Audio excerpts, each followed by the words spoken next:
We have been seeking to raise the word and world connection as we think about an adequate gospel in the complexity of the modern world.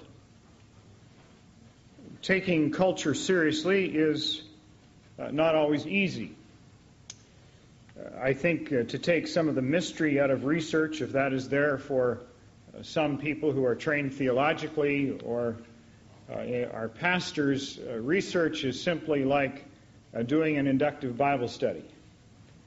It is to move in and to discover what is there. It is to look for meaning, and it is to project application. What does it say? What does it mean? And how can it be applied? And we've been raising and contending that we must look at the culture with fresh eyes, in a sense, be missiologists in order to be effective in ministry. I would suggest that to ignore the culture, if we have a concern for the life of the church, would be something like being a Canadian and ignoring the weather. We give more attention and are more eloquent on the subject of the weather than any other people on the face of the earth, particularly when we deal with climates like today. I have been amused about thinking about the incident where Betty Crocker was wanting to establish a new product in Japan. And as a cake company, they designed a cake to be cooked in Japanese rice cookers. They did not, in their marketing analysis, realize that for the Japanese, rice has a sacred quality about it. And so the people of Japan were reticent to use the cake mix for fear that it would contaminate the rice. So we know what happened to that product. It was a multi-million-dollar flop. It is to say we must take culture seriously, whether we are talking about Japan or Canada. Now, believe it or not, the government is even a model for us in a measure.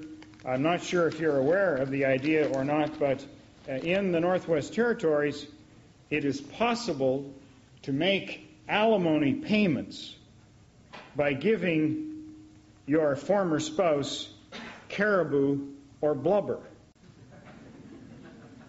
And we may smile at that, but it is really saying to us that, in fact, there are culturally appropriate ways. There is currency in the culture in the North that is appropriate to that situation. This evening we are committed to the text, announce biblical clarity, a clear voice in a you-decide world. Initially, I would like to put alongside the issue of biblical clarity the need and the desire to also be biblically unpredictable. For when we think about clarity, we have thoughts of accuracy, of being definitive and truthful and even lucidly clear in our communication. And all that is virtuous and commendable. But we can also be committed to clarity and end up by being textually valid and technically correct, but also biblically boring. And out of a concern to escape being profoundly stale in our exegesis or our hermeneutical interpretation, as we pick up the Scriptures and seek to make sense out of who God is and what Christ has done, out of a desire to escape what has often been termed deadly orthodoxy, it is to invite us not only to clarity but also to unpredictability. That is, as we pick up the text, as we seek to mine the mind of God for the truth of God to apply to this age, we would look for elements of surprise, that we would somehow see that there are intriguing revelations here for us, that biblical interpretation includes fascination.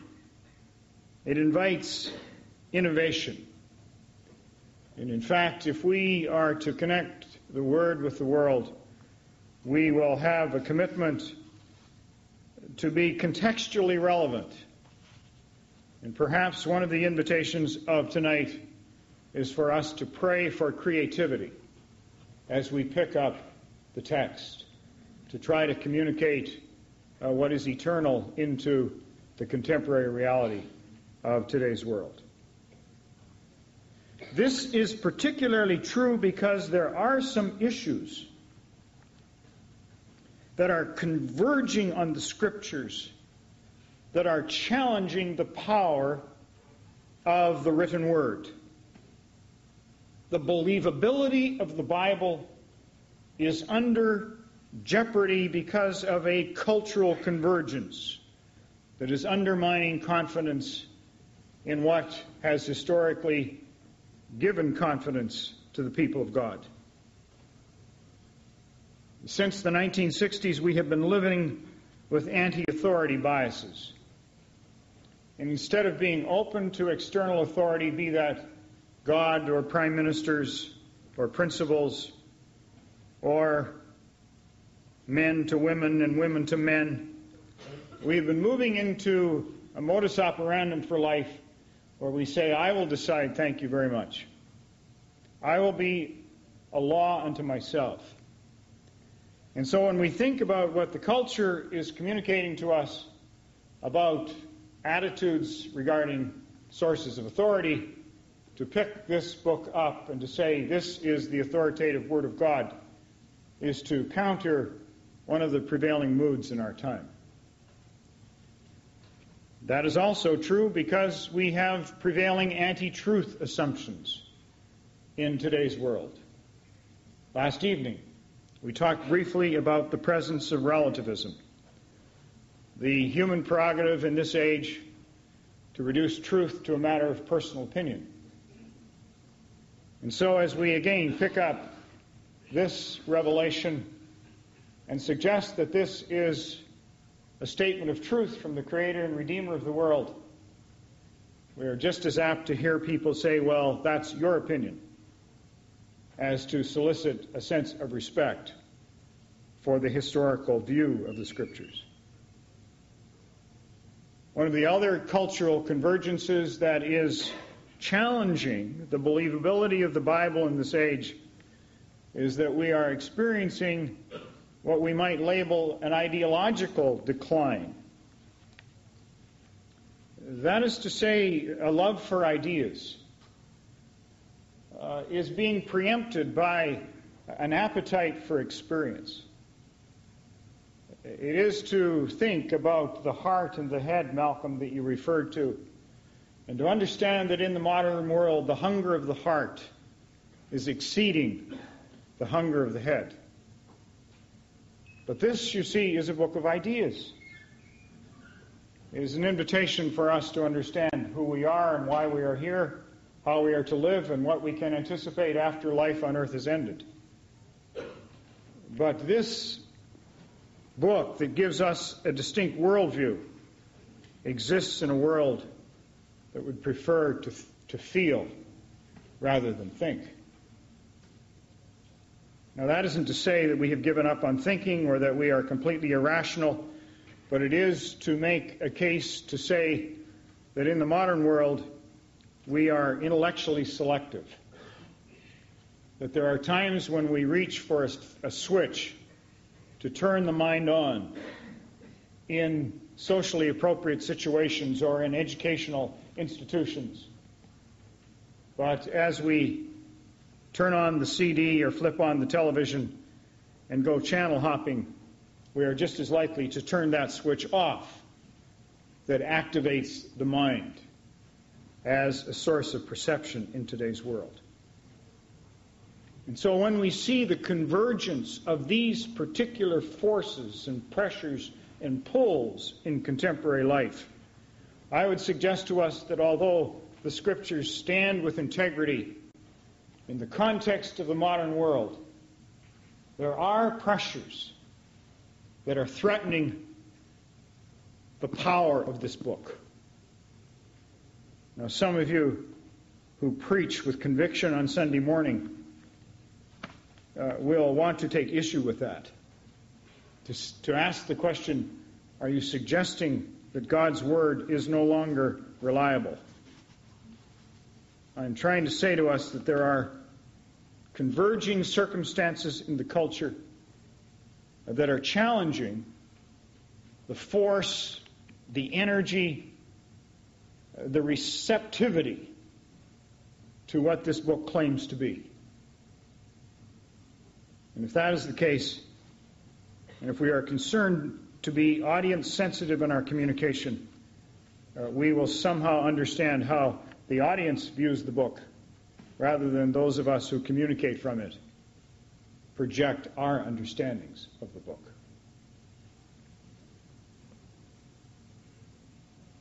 I would like this evening to address two areas of clarity and creativity. One is to acknowledge that as we seek to be meaning makers of this eternal revelation into our contemporary world, that we can find direction, we can have clarity in the midst of social complexity, and we also can find in this book an invitation to be creative and to discover intrigue in the messages that can be communicated to today's world. One of the marks of the modern world is that we are being subject to an onslaught of diversity. There is a disarray of differences that are invading the present tense compared to the stability of the past. It is not unusual in most parts of the country for us to go to public school Christmas concerts and discover that the traditional Christmas carols have been downsized to Rudolph the Red-Nosed Reindeer, with little or no room for Away in the Manger. We heard a comment earlier today in our discussion that we no longer have the Lord's Prayer or distinctive Christian prayers in our public schools. We've had recent debates in Quebec over Muslim headdress, and in the West over turbans on RCMP officers and in other places.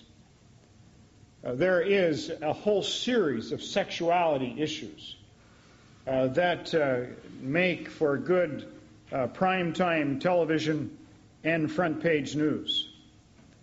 Whether it is homosexuality or abortion, issues relating to same-sex couples, these become a matter of current events for us.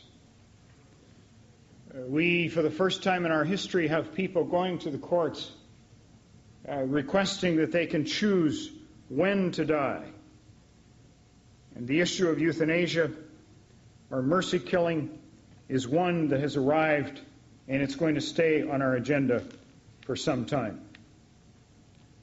For those of us who have our identities and our understanding of public life rooted in a Christian consensus, we are feeling pressured and pulled by the increasing disarray of differences that pull us in one direction.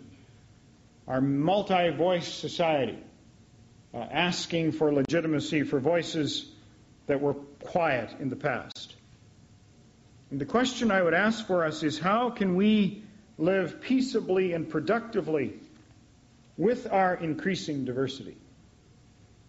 And more specifically, how can we construct a society that allows us to live with strong convictions while giving the same prerogative to others to live as we desire to live? And in the midst of the diversity that swirls around us, can we find biblical direction to help us communicate clearly and be faithful in our messaging and our living in the modern world? I would like to suggest to us that the Scriptures do speak. And in Jesus' life, we have numerous prototypes for how to deal with the complexity of the age.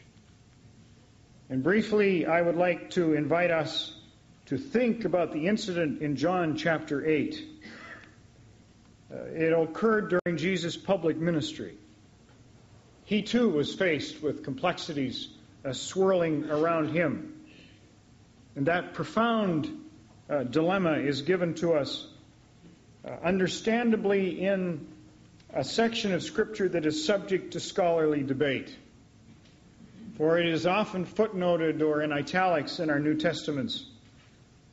And it is absent from our earliest manuscripts. But I would suggest to us that the incident in Jesus' public ministry when the woman caught in adultery was brought to him is totally consistent with Jesus' attitudes and his behaviors throughout his complete public ministry. And the incident gives us insight for how we can handle some of the social complexity that faces us in this age and will continue to hound us in the coming years. I'm going to assume a certain amount of biblical literacy in this room and not read the complete text. And I will assume that my assumption is valid. If anyone would like to disagree, I would be happy to hear your dissent. But in this situation, Jesus is teaching in the public forum. And as he is doing so, he is interrupted. A woman is brought and accused of being an adulterous woman. People who have concern for gender equality in this age often ask, and where was the man? And it is a very just question. But in the text, it's only the woman who was brought. Her accusers threatened to stone her. It's a complex situation because according to the law, they have the prerogative to do what they desire to do to the woman. But can we look at how Jesus responds? The first observation is to realize that Jesus exists in this situation with a strong sense of personal identity. All through his life, Jesus knew who he was. There is no ambivalence about his self-perception. It was Jesus who said confidently, "I and the Father are one." We remember the I am declarations of Jesus. I am the door. I am the bread of life. I am the way, the truth, and the life. And in this particular passage, in the verse that follows the incident, we hear Jesus saying to himself, "I am the light of the world." One thing we are certain about is that Jesus was not stifled by an inferiority complex. Waffling was never Jesus' way. But what happens is that out of his strong sense of identity, Jesus is able to act with decisiveness. He's able to project assurance and conviction in his situation. I suggest to us, ladies and gentlemen, that in the midst of our cultural multi-mindedness, it will be helpful if we can have a clear sense of personal identity. Self-definition, self-perception with which we are comfortable. Because if we live on that foundation, we will be able to not only self-project with a sense of confidence, we will not be threatened by other people who are different from us. Also in this situation, what happens is that Jesus de-escalates an emotionally charged situation. The accusing crowd has a malicious agenda. It is not their earnest desire to obey the law that is really their motivation. Their real target was Jesus. The situation was a setup. The woman was a pawn. She was just there as an opportune object to entrap Jesus. They wanted to get Jesus to contradict Moses so they could build up a case against them. And so they come with a devious agenda. And it's in this agenda that Jesus takes charge. And with a sense of theatrical flair, after the woman is brought, and they ask for Jesus' permission to in fact stone her and take her life, the scriptures say that Jesus bows on his knees and he writes in the sand. Now, commentators have had all kinds of interpretations of what Jesus was doing there. Was he writing names in the sand? I would suggest that Jesus was thinking to himself, this is a serious problem, and what he was doing was buying time. In the humanness of his life, he was reflecting on how to respond. And he stands in a moment of divine brilliance. Instead of throwing tear gas into the crowd to incite more anger, Jesus de-escalates the situation. Instead of increasing the emotional temperature of the event, the intensity is de-escalated. I would suggest that in the midst of social polarization around some of the current issues, be they about abortion or other issues, that this principle from Jesus is one that should invite our serious consideration. Not only is there de-escalation in an emotionally charged situation, but Jesus protects the vulnerable person in the situation. You know, while the mob are congratulating themselves about their self-righteousness, Jesus turns that situation and has them think about their own sin. But it's in this situation that Jesus is the peacemaker.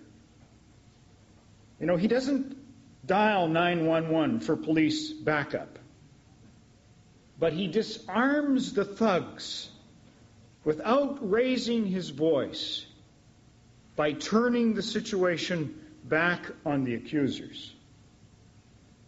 But in this situation, Jesus is predictively redemptive. He lives out the meaning of the cross before he surrenders himself to die on the cross. You see, Jesus' life on earth is given to the same purpose as his death on earth. He is compelled to translate the brokenness of people's lives into new patterns. Anything else is a sham for Jesus. And in this situation, both the disgraced crowd and the humiliated woman are allowed to escape their ruin and begin again. Jesus protects the vulnerable person. Is there a principle for us as we think about the complexities of our own time? What is especially compelling about Jesus in this situation is that he embraces both conviction and compassion. Jesus' first instinct is to be compassionate. His heart reaches out to the woman. She is the one who is facing the death threats. The crowd wants Jesus to come over to their side. They want his endorsement so they can apply the letter of the law. But Jesus says no to legalism. His compassion compels him to stand with the woman. He's more concerned about giving the woman a fresh start than he is about the staining of his own reputation by associating with her. You see, Jesus understood that everyone in the situation was in need of grace and mercy. And so compassion pulls Jesus in one direction, but at the same time, Jesus is pulled toward conviction. Jesus knows that sin is wrong, that legalism is destructive and immorality is evil. But in this situation, Jesus is not afraid of sin. He's not reticent about calling sin by name because he knows it can be dealt with. But there is a balance in Jesus' life. Conviction obligates Jesus. In a direct way, he says to the woman, "Go your way, and from now on, do not sin again." But it's the tenderness of his compassion that also says to the woman, "Where are your accusers?" The woman answers, "They are not here." In realizing that she is not condemned, Jesus says to her, "Neither do I condemn you." Ladies and gentlemen, in my observation of Canadian Christians, there appears to be a predictable pattern. People who live with strong convictions, who have an exceedingly clear self-definition of who they are, often live with very little compassion. And it is people who are touched with compassion, who are empathetic, who have the ability to see the other person's point of view. It is the compassionate people who often have very limited or low-scale conviction.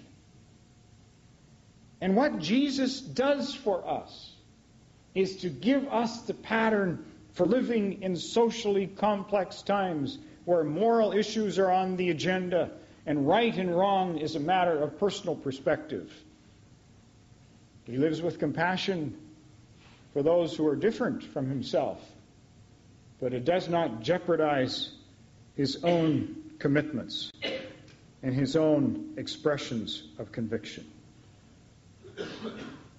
But as we think about these issues in this age, can we see that what Jesus does for everyone in the situation is that he offers fresh beginnings? The good news of the gospel is that in the face of messing up life, the message is get on with life. The cross is not about making people pay for their sins or their misjudgments or their laziness or their selfishness or their victimization or foolish choices or their blatant self-righteousness. The death of Christ is about restoration. It is about beginning again. It is about getting on with life. You see, the cross is God's powerful move in history to make peace with an alienated creation. In some profound and ultimately unexplainable fashion, the cross is morally charged with goodness and the ultimate answer to evil. But it is an expression of God's mercy and grace. It's divine strategy that transcends human logic. And in the end, the cross is an instrument of justice. In God's design, Jesus' surrender to death and triumph in the resurrection is an invitation to deal with the past and to get on with life. It is a beautiful sight. It is something that God's people can uniquely take into the spirit and brokenness and darkness of 1990s life. Now, how do we do that? As we think about people in our own lives who are different from ourselves, as we think about the diversity that swirls around us, what attitudes are we to extend and express in this age? I would suggest that it's possible to look at modern Canada and see that Canadians are responding to differences and disagreements around them in 5 different ways. The first way is to seek to reclaim and convert. There are a sizable number of Christian Canadians who unabashedly would like to turn back the clock. They would like to return to memories and a time when we were a more Christian Canada. They would like to see the Lord's Prayer back in our schools and compulsory Christian education in the curriculum.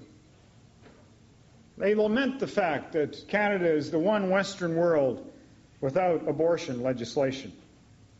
They point to increasing access to pornography as a symbol of moral decay.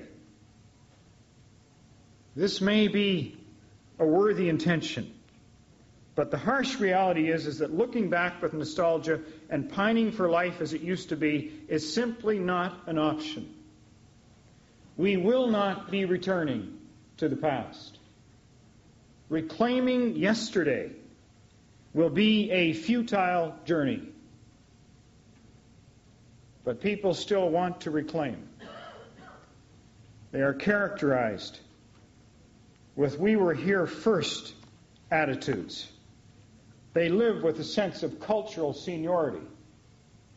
They look at immigrants in castigating terms. And how all of us who fall into that pattern have such short memories because, except for Aboriginal Canadians, we are all immigrants, even in Acadia land. Reclaimers also live with the idea, not just that we were here first, but my way is the right way. They live with a sense of cultural superiority. I am not judging the intent, because the intent frequently has the right aspiration. But as Leslie Newbigin says to us, nostalgia for Christendom is very understandable, but it is futile. Reclaimers, people who seek to convert. The second possible response for us to look at is to understand people who are tribalizers. They live to confront. Tribalizers are probably best demonstrated in the current milieu as people who identify with either pro-life or pro-choice alternatives. Tribalizers look through a very narrow window. It is their window. Tribalizers have deep convictions. They are not committed to convert. They are committed to confront. They cannot hear other people's points of view. I would suggest to us that the present state of our federal parliament is an expression of tribalization. We have the Bloc Québécois as our official representative with one clear-cut agenda. There is not listening, there is not negotiation. To further express our tribalization, the Reform Party, although they do not have the same degree of balkanization, the constituency they represent is fundamentally in the West, and it has a way of shredding society. Tribalizers, living with a single mindset that my way is the only way. There is a third alternative to think about in terms of response to diversity in our times, and it is to be an accommodator. That is to be inclusive. Accommodators are predisposed to expand the boundaries of their previous views to reach out and include people. Accommodators are non-judgmental people. They are prone to be permissive people. They can become concerned for justice issues when marginalized groups are at risk. But there is, in the spirit of the accommodator, a sense of being a cultural trendsetter. But they run the risk of simply contributing to cultural blending. Their zeal to embrace the next cause has a way of pulling life down to the lowest common denominator. Be inclusive. Be non-judgmental. Offer approval of anyone's views. The fourth category, really adapted from faith popcorn, would be that of being a cocooner. Unfortunately, this group probably represents the majority of Canadians. Cocooners live with a live and let live attitude. It's I'll live my way, you live your way. Cocooners are typified by attitudes that say, let's live together, but let's stay out of each other's way. They are content to coexist. Now, cocooners are not bad people. They go to work. They pay their taxes. They shovel the snow, to the edge of their property line. They are comfortable with VCRs. They arrange life in patterns that suit their personal interests. They are not people who engage in public life or are all that much concerned about moral complexity unless it affects their personal circumstances, their immediate family perspectives. The fifth group, and the one to which I think we can best pursue, is that to become collaborators in this world. It is to collaborate with people with whom we share life, both in our churches and in our society at large, so that we can create a better future. It is time for us to redeem the negative orientation that has come out of past world wars about collaboration. Collaborators are people who are committed to cooperate with people. They are give and take people. They are us people.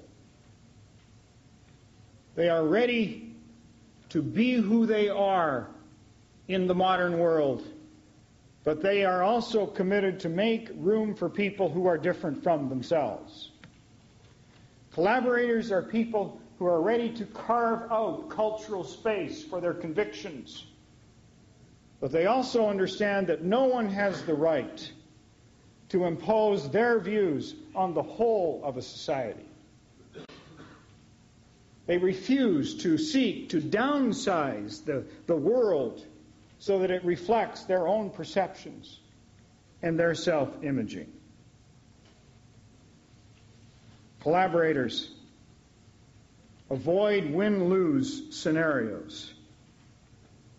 They have a desire when they are facing racist or gender or sexual issues to somehow find a way to move beyond parochial thinking, to extend themselves to the rights of others. They are people who are ready to be a clear voice in a multi-voice society. But they make clear choices not to shut down the voices of others who share life with them. If we were to look on the conviction-compassion axis and think about this model for responding to diversity in our world, if we see conviction in terms of a high response, tribalizers have profound convictions as well as reclaimers. But when we look on the compassion axis, they are low on compassion. When we look at accommodators, those people who seek to be inclusive are ready to be quite permissive. They are high on the compassion index.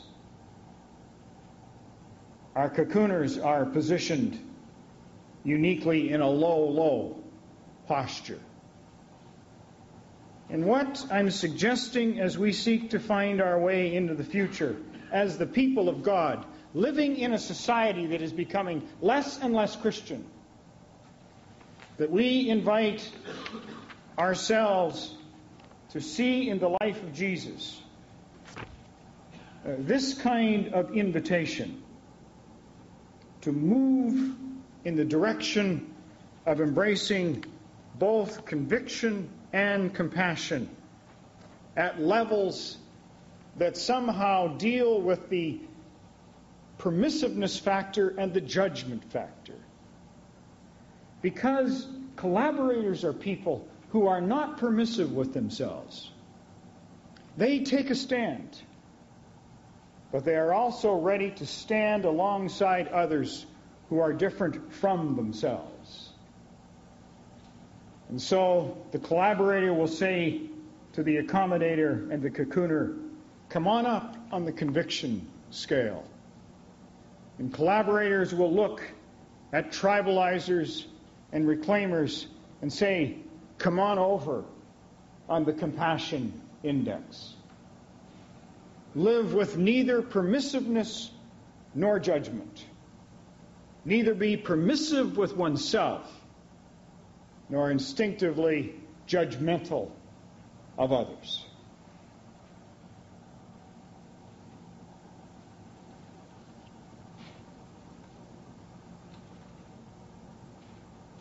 I will look forward to your reading and response of that model as we think about its implications for being the people of God in the modern world. Before we move to the question phase of our evening, I would like to address one other dimension where biblical clarity and creativity is important for us.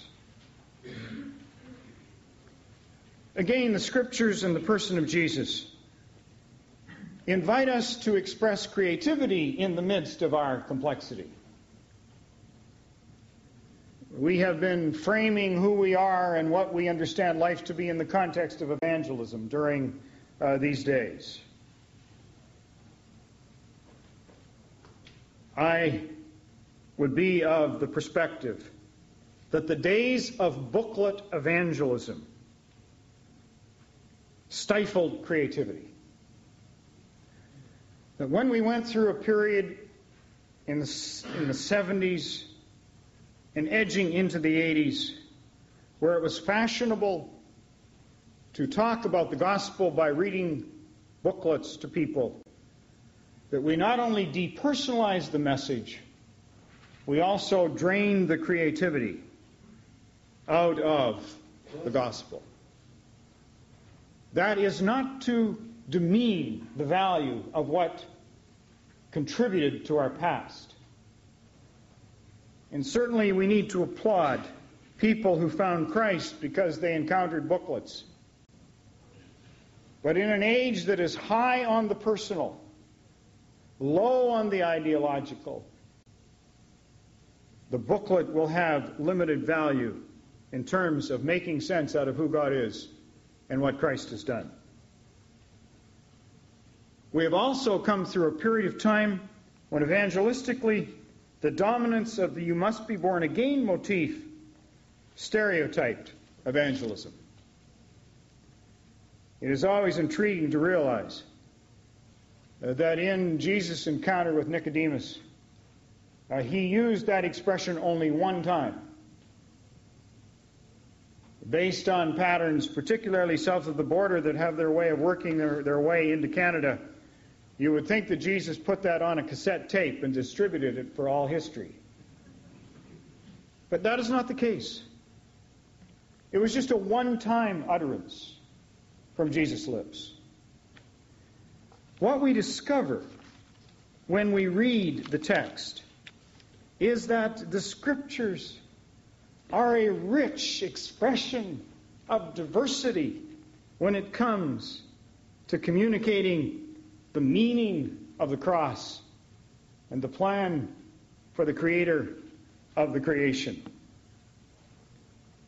Very briefly, in a quick sketch, when Jesus articulated his own sense of mission, communicated to us from Isaiah in Luke chapter 4, that day when Jesus left his own home, after having the previous night with his mother and father and brother and sisters, he came to the synagogue and opened up the text and saw his mission in the context of freedom. The Spirit of the Lord is upon me because he'd been anointed to preach the good news, to release the captives, to set the oppressed free. Freedom is a vehicle for making sense of the gospel in this age. When the Apostle Paul articulated his sense of mission in Acts chapter 26, he talked about turning from blindness and darkness and the power of evil. It was a turning image and metaphor to move away from what has been to what can be. In 2 Corinthians 5, the New Testament gives to us that rich, inviting idea of reconciliation, to move from alienation to harmony, to restoration and peace. Admittedly, we need to lay hands on John chapter 3, where we are invited to think about being a new person, to being born again. But it's interesting that how that language is so contextual to the people in that situation. Two intellectuals, two well-informed religious people, having a very esoteric religious conversation would fit into the seminary halls. The wind blows where it blows. I don't know where it comes from. I don't know where it's going. If you read the text and listen to the language and hear you must be born again, if you listen closely, you can hear organ music in the background of that text. You see, it's the uniqueness of Jesus moving into different situations. But the Bible invites us to creativity in communicating the gospel. Romans 12 uses the image of surrender and commitment. Romans 10, believe on the Lord Jesus Christ and thou shalt be saved. This is a text for accountants. You know, it's clear cut. It's decisive. It's kind of in a little formula. But then we move on to Ephesians 2. By grace you're saved through faith. You don't earn it. You don't beg for it. It comes as a gift. It's an expression of God's mercy to the broken and the alienated. The purpose of that is not just to get a free gift and forget about its source, but it is then to express the good works that are a consequence of life in Christ. That beautiful image in John chapter 5 where a man has been by the pool lame for decades, and Jesus comes and says to the paralyzed man, do you want to be healed? Do you want to be whole? I mean, in contemporary language, it's like going to a hospital and saying, do you want to stay sick for the rest of your life? You see, the gospel is such a counter to that. Do you want to be healed? Do you want to be healthy? I love the image in Revelation chapter 3, where Jesus is pictured knocking on the door of people's lives. You know, knock, knock. Who's there? It's Jesus, and what does he say he wants to do? That he wants to kind of move in so that he can eat meals and share life with people. Do you know eating together is one of the most intimate things we do? Where the treasures of human exchange come to us. Where Jesus saying with extended hands, come unto me, all ye who labor and are heavy laden, and I will give you rest.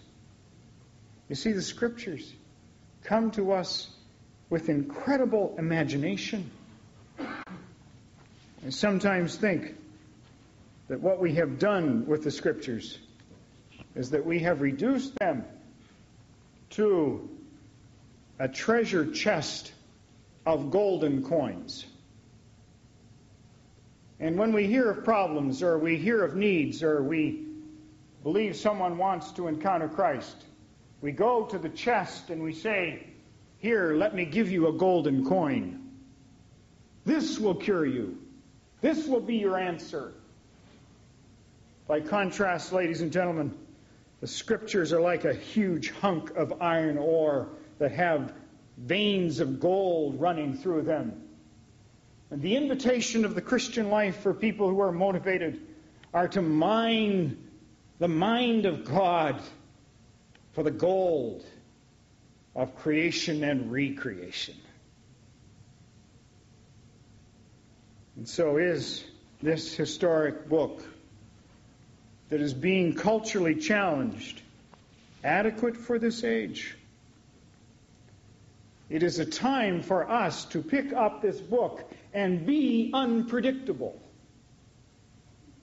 Not to repeat old phrases. Not to simply recite again what is known, but to create a curiosity, an intrigue, to understand that it's the creator of the universe who moves into the 1990s and says, "Be like me." It's okay to use up a little creativity.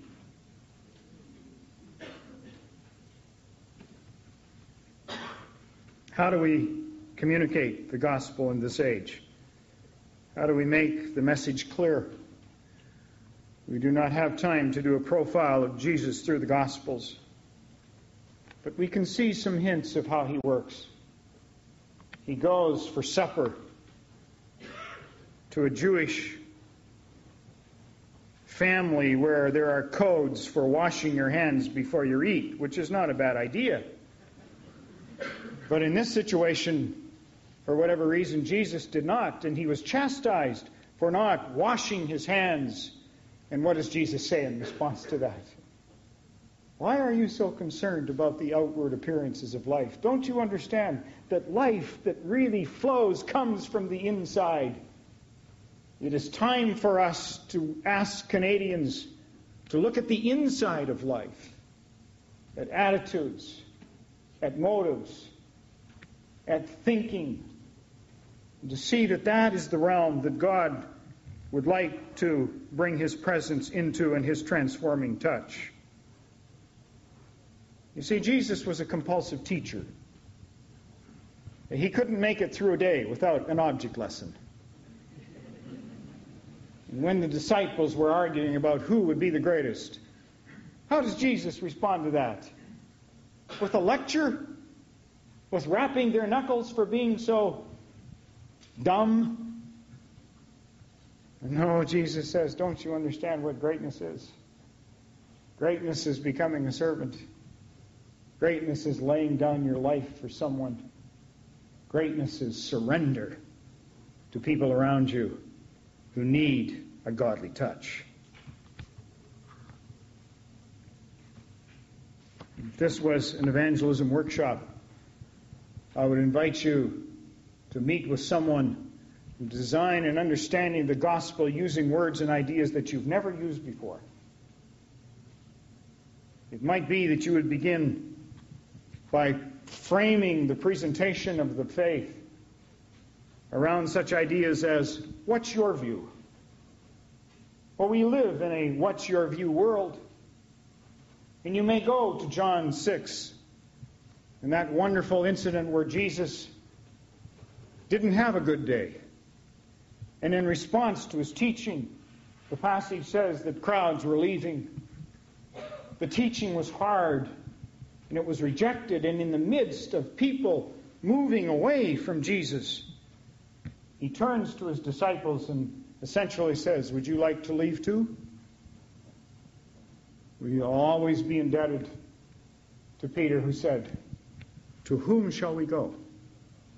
You have the words of eternal life. Ladies and gentlemen, Canadians are going in all kinds of directions with their lives. There is more than one way to build an existence. There is more than one way to frame a life with a sense of purpose and significance. And in a pluralistic society, the Christian way is just one way among other ways. One legitimate way among other legitimate ways. So what's your view? How are you constructing your life? What are you risking your future and your existence on?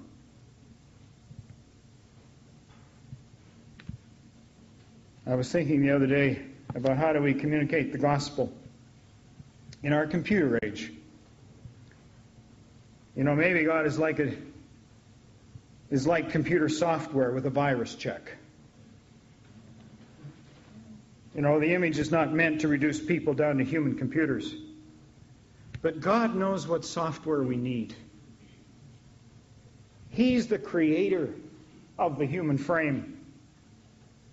He knows what we need for purposeful and right function and understanding and perception. God also knows about human viruses. And He's not bad at cleaning them up. And so often we look at God and we say, you know, don't load your software into me, into my thinking, into how I perceive myself and others and the world in which I live. I can build my life on my own software. Thank you very much.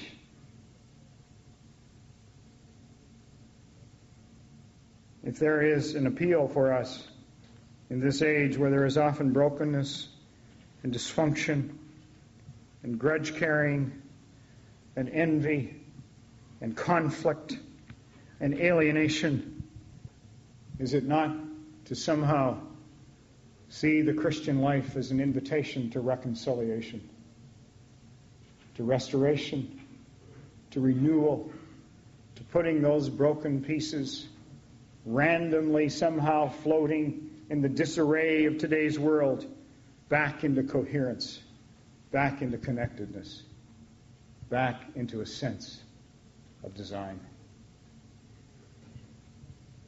If I could leave you with one thing tonight, it would be to say, ladies and gentlemen, that as we understand God's revelation for us in this age, as we think about the social complexities that we are going to weave our way through in the coming years, as we seek to be creative in our communication of this historic revelation, I would return again to an invitation to invite you both to conviction and compassion.